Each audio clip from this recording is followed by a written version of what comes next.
So, welcome back to my channel, guys.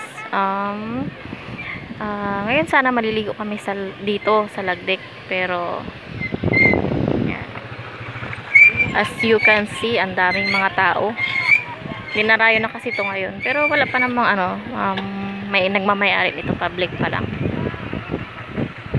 Yan. Hanggang yan, punong-puno guys ng mga tao. Uy, may mga cottages na rin. Unang ligo namin dito, wala pang cottage. Pero nilagyan na. Syempre, maraming taong dumarayo.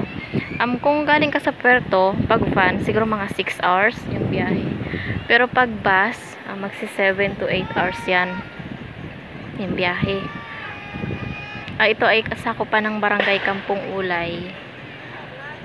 Pinakahuling purok nila. Grabe karaming tao dito, mga bagay.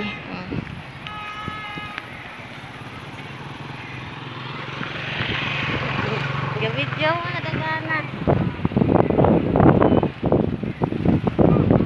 So, asa mo magkuan kusting? Kusting sa? So, ngayon guys. Hanap na naman kami ng panibagong area na maliliguan. Update lang kami guys.